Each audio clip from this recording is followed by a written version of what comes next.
o programa Cultura Espírita, do Instituto de Cultura Espírita do Brasil. Alô, meus amigos, aqui estamos mais uma vez com o nosso programa Cultura Espírita, um programa do Instituto de Cultura Espírita do Brasil, ICEB, que está lá na rua Ibituruna, número 53, no Maracanã. Os telefones que nós temos são 2224-1060 e 2224-0736. Nós temos dois e-mails, né? Um é o Instituto de Cultura Espírita do BR, tudo junto, @gmail.com. E o outro alternativo é o culturaespírita@oi.com.br. Nosso site www.portaliceb.org.br, onde vocês poderão acessar e lá encontrar os programas do nosso Cultura Espírita e também encontrar as aulas que são dadas no ICEB todos os sábados, né? Aos sábados, das 9 às 11 horas, nós temos um curso sobre mediunidade. E depois, das 11 às 13 horas, de doutrina espírita. Ambos são oferecidos pelo nosso querido Silvio Cruz Portugal, que tem um profundo conhecimento doutrinário e, portanto, apresenta assuntos, pontos, itens, questões extremamente válidas para o conhecimento, né, da nossa doutrina. Aos sábados, das 10h30 às 12 horas, o nosso querido Altamiro Rocha, ele apresenta o Esperanto Básico 2. E depois, das 13h30 às 14h45, ele apresenta o Esperanto Básico 1. É sempre oportuno sabermos que o aprendizado do Esperanto, além de acrescentar um fator cultural preponderante, nos mostra a lógica, a importância e a curiosidade de termos uma língua tão simples que pode ser aprendida facilmente por todos. A cada primeiro e terceiro sábado do mês, das 13h30 às 14h45, o professor Jorge André dos Santos, ele coordena um curso sobre o pensamento de Joana de Ângeles.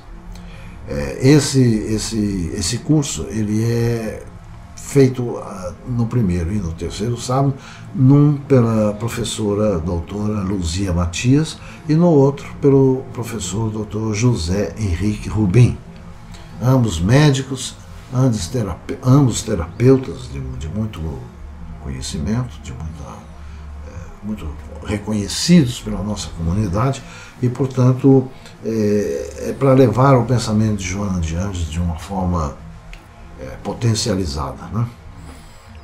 No segundo sábado do mês, de 13h30 às 14h45, nós vamos encontrar o professor Luiz Eduardo Brandão oferecendo uma análise muito importante, muito interessante sobre o livro de André Luiz, Nos Domínios da Mediunidade. A mediunidade, embora ela seja uma característica, uma situação aceita por todos os espíritas, ela não é, por uma boa parte deles também, entendida em sua essência. E então são cursos como esse, aulas como essa, do professor Luiz Eduardo Brandão, analisando o livro Nos Domínios da Mediunidade, que essas questões são muito melhor esclarecidas, né? E finalmente, no quarto sábado de cada mês, das 13h30 às 14h45, a nossa querida vice-presidente, doutora Maria Amélia Braguiroli Serrano, nos apresenta uma análise sobre o livro Libertação, de André Luiz. Também é outra análise muito interessante, muito perspicaz. Maria Amélia, no sentido de encontrar muita coisa boa no livro.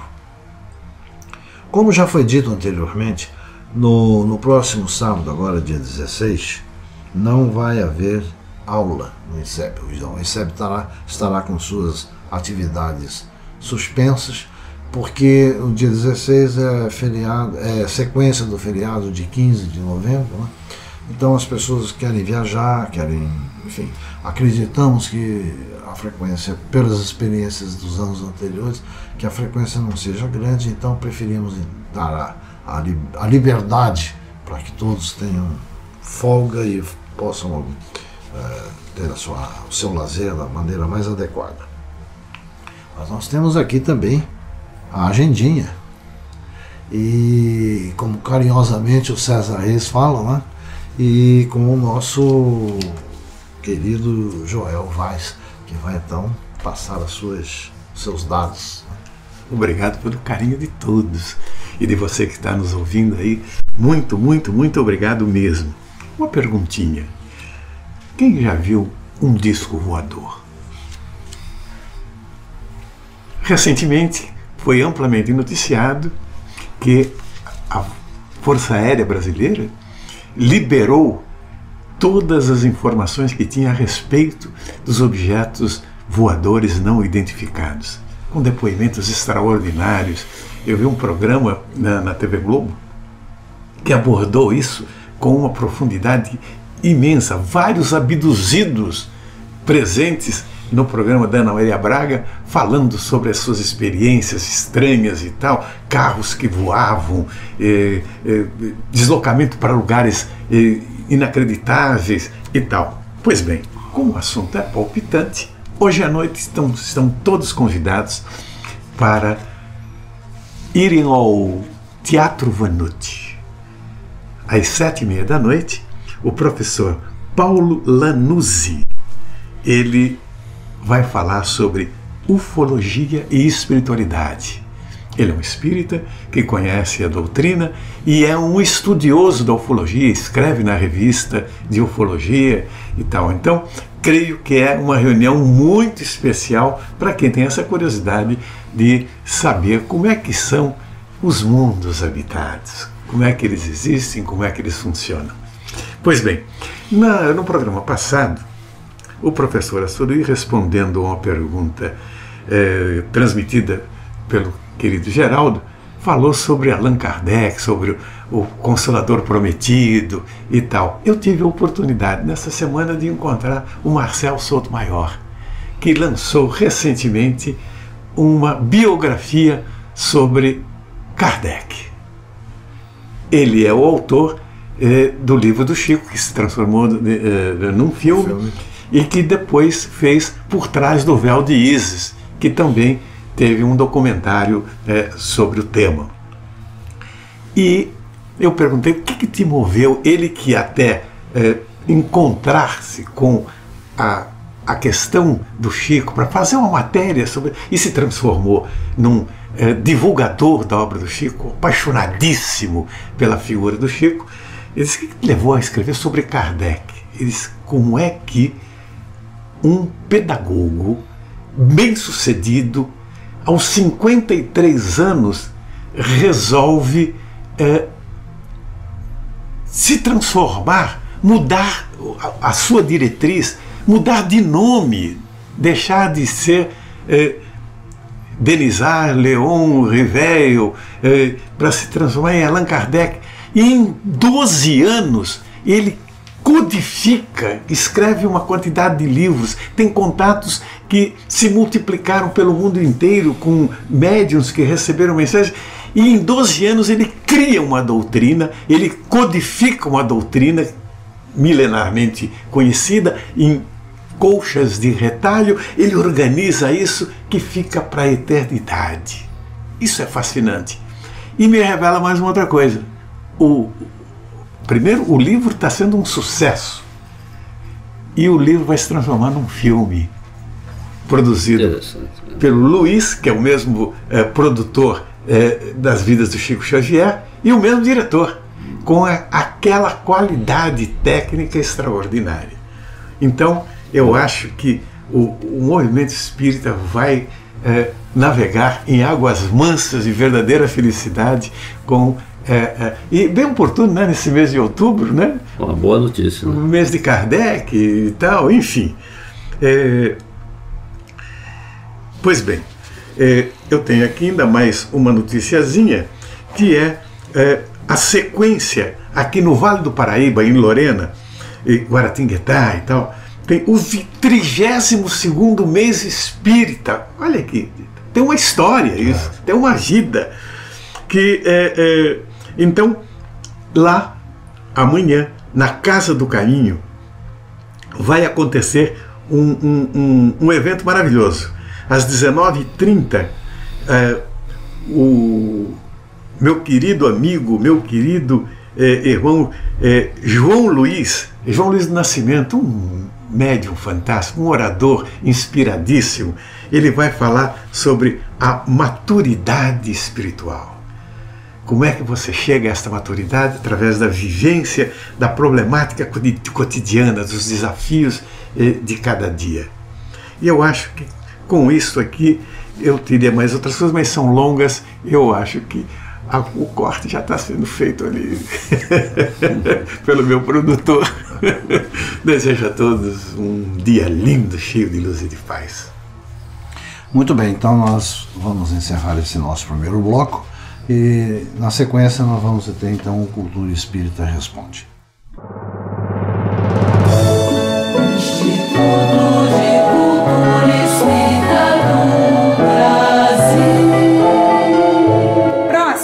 Bom dia.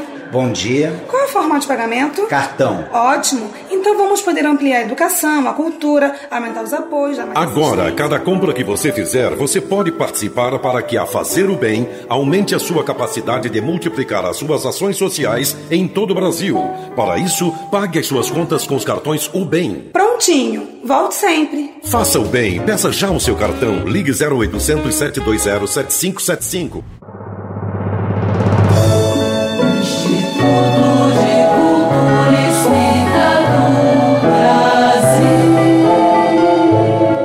Alô amigos, aqui estamos de volta com o nosso programa Cultura Espírita, como sempre agradecendo ao carinho, atenção e dedicação do nosso querido Toninho Barbosa, né, que sempre com presteza está nos atendendo, arrumando horário para nossas gravações, e então nosso muito obrigado, nosso abraço para ele.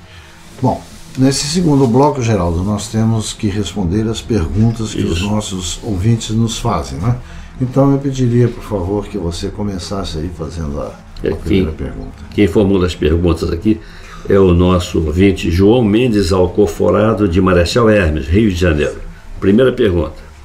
Ouvi em um programa religioso de rádio que o Espiritismo não tem autoridade divina para se intitular Terceira Revelação e que há muita pretensão igualar-se a Allan Kardec, a Jesus e Moisés. Os senhores podem esclarecer? O que falam por desinformação do Espiritismo e de Kardec é uma coisa impressionante, né? Que isso acontecesse no tempo em que o Espiritismo foi lançado, em 1857, ainda se pode entender porque era um processo de desinformação e a capacidade de informação eram muito precárias. Isso. Mas hoje em dia, com os recursos de informação que nós temos, o nosso ouvinte ainda ouvir esse tipo de comentário é estarrecedor. Só pode ser mesmo por má fé, né? Bom, olha, meu amigo João, se há uma coisa que o Espiritismo não é ser pretensioso. Chamar o Espiritismo de Terceira Revelação é uma constatação sobre a força moral que os ensinos da doutrina trazem. O Espiritismo, ele renova a mensagem cristã em seus valores originais, conforme instruído pelos espíritos que montaram a codificação com Kardec. O que será autoridade divina para quem nos critica? Jesus nos deixou um legado de valores, não de ritos. Ele disse: eu sou o caminho, a verdade e a vida. Ninguém vai ao Pai senão por mim. Está no Evangelho de João, capítulo 14, versículo 6.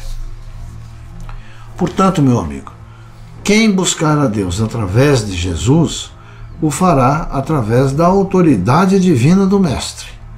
Portanto, quem disse que o Espiritismo não a tem, cometeu um equívoco, pois Jesus não estipulou que para se chegar a Deus se deveria praticar essa ou aquela religião, e sim que o caminho fosse através dele, Jesus. Logo, é só estudar o conteúdo das obras básicas do Espiritismo para ver que não há um só trecho que não tenha base nos valores cristãos e traga aspectos ético-morais relevantes. A autoridade divina, ela não está na doutrina espírita e nem em nenhuma outra. Essa autoridade está em Jesus, a quem seguimos para encontrar a felicidade. Então a doutrina espírita, ao seguir Jesus e ao seguir a autoridade divina que ele tem, está implicitamente se revestindo, se incorporando dessa autoridade divina. Então, quem, após estudar a parte terceira de O Livro dos Espíritos, onde Kardec ensina sobre as leis morais, não enxergar ali a presença do Mestre na expressão do Sermão da Montanha, ou encontrar a paz no estudo do capítulo 17, Sede Perfeitos, de O Evangelho segundo o Espiritismo, principalmente no tópico sobre o homem de bem. O Espiritismo nunca pretendeu igualar Kardec a Jesus ou Moisés. Isso daí é uma falsa impressão e não é verdade.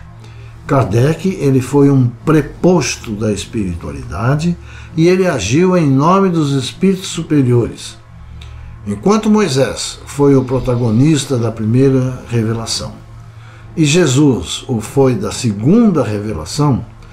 Na terceira revelação, Kardec foi apenas um agente, um codificador de uma doutrina revista e revelada pelos espíritos, não cabendo, portanto, a afirmação de que ele pretendeu igualar-se aos demais.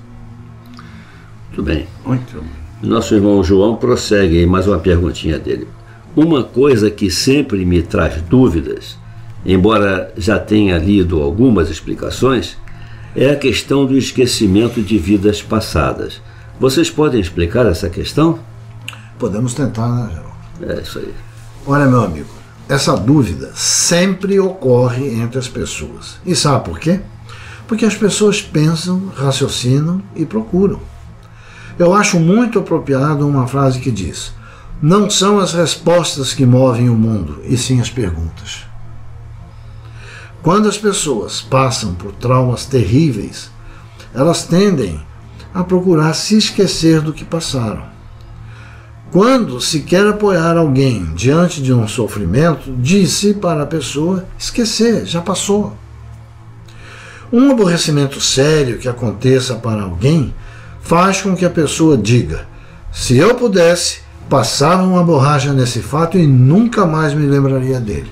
É verdade. Então, meu prezado João, se o homem, num mecanismo de defesa, procura seu equilíbrio no esquecimento, nada mais natural que a justiça divina assim também o faça para ajudar no equilíbrio regenerador.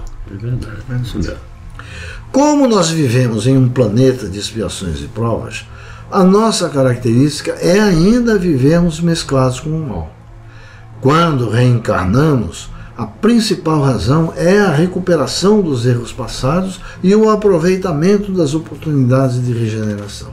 Ora, se as lembranças do passado estiverem nítidas em nossas vidas, ao contrário do que se pensa de que isso ajudaria a evitar os erros, iria trabalhar e muito, pois o encontro com um espírito que nos prejudicou antes, que nos tirou uma vida material anterior, que ofendeu membros de nossa família, ou que tenha cometido uma injúria grave, de várias naturezas, em nada contribuiria para o nosso processo de melhoria.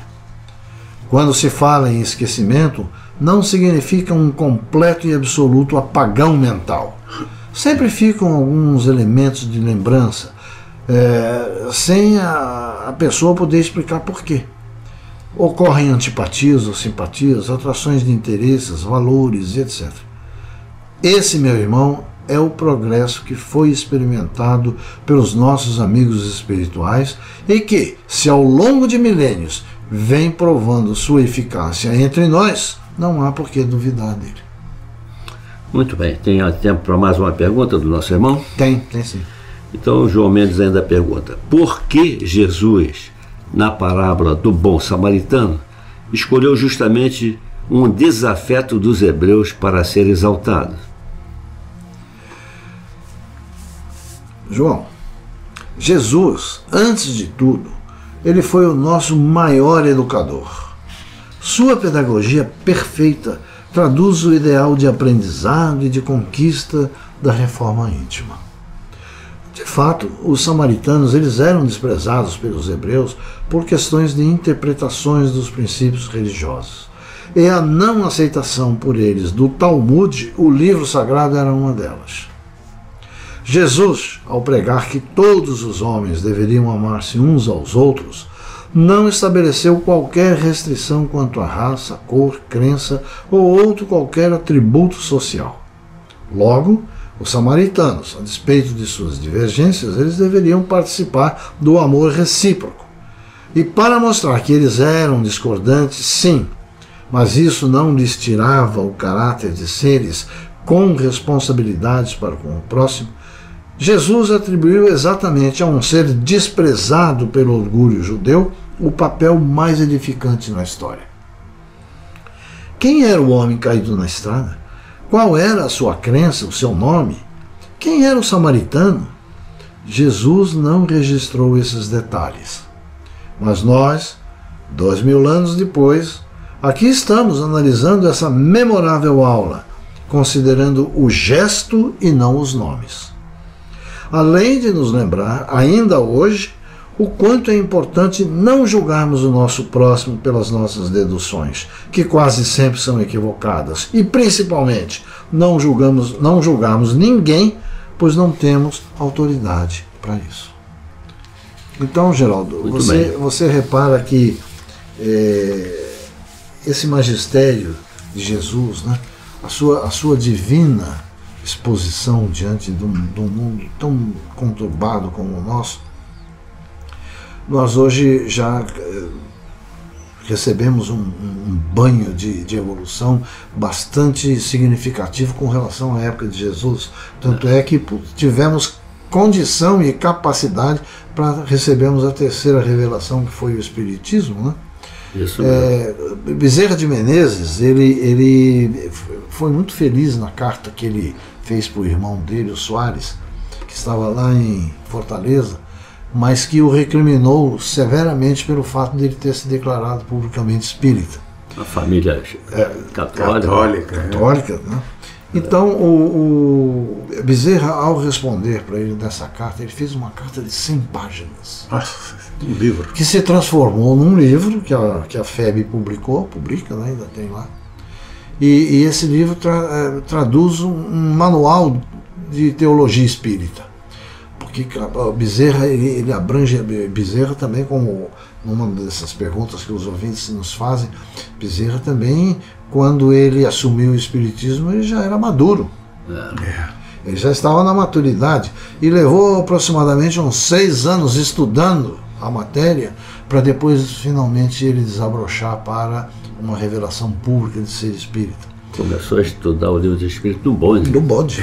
Que encontrou no bonde, achou, né, no bonde. Não, ele não achou. Foi um amigo dele, o Dr. Travassos, que fez a primeira tradução do livro dos Espíritos e deu a ele de presente. No bonde. No bonde. Eu pensei que tivesse achado no bonde. Não. Ele ia indo para pegar o bonde e encontrou-se na rua, na Avenida Passos. O Bezerra fugiu um pouco da nossa coisa aqui, mas é história, né? Interessante. O Bezerra tinha saído da Federação Espírita, isso ele contando, da Federação Espírita Brasileira, pela Avenida Passos, ele ia em direção à Praça Tiradentes pegar o bonde para ir para casa. Ali no caminho ele encontrou com o Dr. Travassos, um médico espírita que havia feito a primeira tradução do Livro dos Espíritos. E o Dr. Travassos deu a ele de presente, então ele foi com aquele livro na mão. Porque o conhecimento que... Perdão, eu estou fazendo uma mistura de datas aqui. Bezerra não era espírita. Certo. Ele estava andando na rua, na Avenida Passos. Não tinha ido à Federação, ele não era espírita. A Federação nem era na Avenida Passos nessa época. Uhum. O que aconteceu é que ele tinha ido visitar um amigo e ele estava indo para a Praça Tiradentes, aqui no Rio de Janeiro, para pegar um bonde. Sim. Quando ele encontrou com esse amigo, o Dr. Travassos, que tinha feito a primeira tradução do Livro dos Espíritos e ofertou a ele. Ele olhou aquilo com um certo descrédito, como também Kardec olhou para as mesas girantes e falantes com descrédito, né? E foi embora pegar o seu bonde. E ele era um homem que naquela época já vivia uma série de angústias, tinha problemas, ele era um político, então ele tinha aqueles choques éticos e morais entre a política e os seus princípios, que vinham da família dele, né? Aquela rigidez de princípios, e ele começou a ler o Livro dos Espíritos, no bonde. No bonde, isso então. E quando ele chegou em casa, ele continuou lendo, varou a noite lendo, e quando ele terminou, ele disse: é isso aqui que está respondendo às minhas dúvidas, às minhas questões. A partir dali, nos 6 anos seguintes, ele estudou não só o Espiritismo, como ele estudou também toda a cultura religiosa do mundo, para poder concluir que aquilo estava acima do que havia o homem construído no pensamento religioso. Olha que coisa fantástica. Então, é muito interessante nós sempre avaliarmos e entendermos isso, porque essa é a nossa história. Bem, amigos, o nosso tempo está se esgotando. Lamentavelmente. Lamentavelmente mesmo. Vamos aqui dar o nosso intervalo e na sequência vamos ter o nosso querido Geraldo Cardoso com a sua Internet do Bem.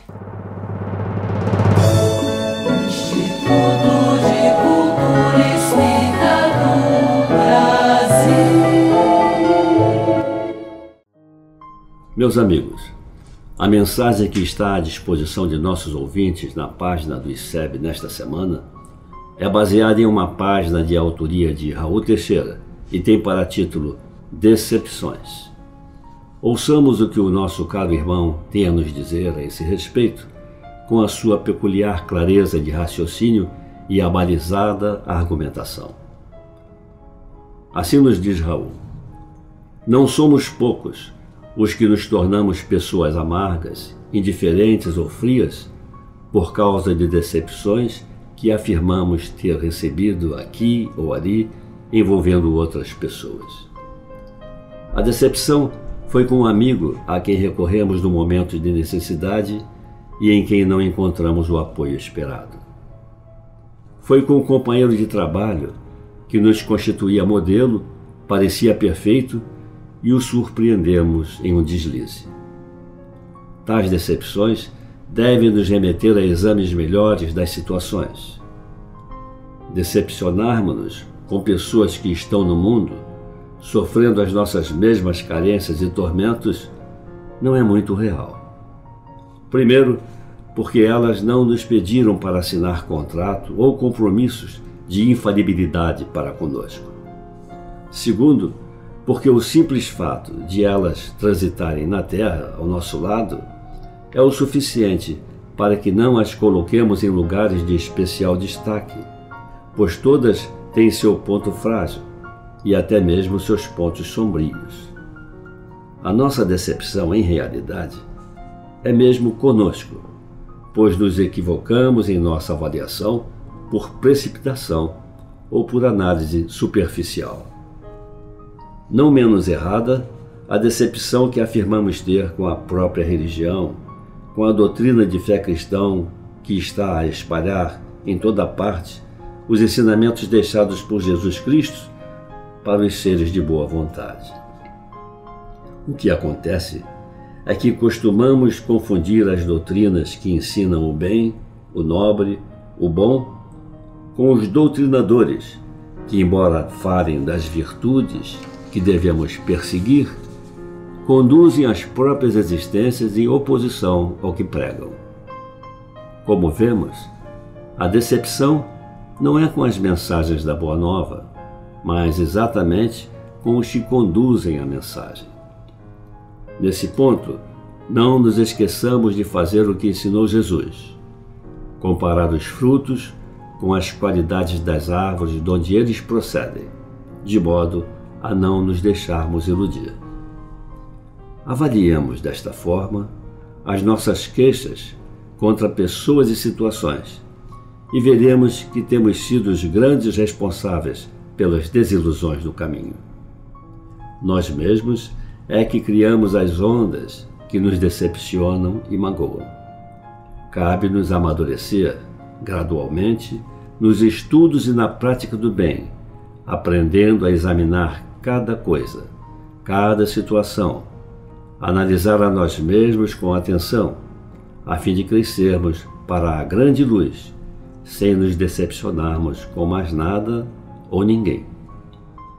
Precisamos aprender a compreender cada indivíduo no nível em que se situa, não exigindo dele mais do que possa dar e apresentar, exatamente como não podemos pedir à roseira que produza violetas, que não tem espinhos e que não despetalhe suas flores na violência dos ventos. Para que avancemos em nossa caminhada evolutiva, imponhamos-nos uma conduta de maturidade, de indulgência e de benevolência para com os demais.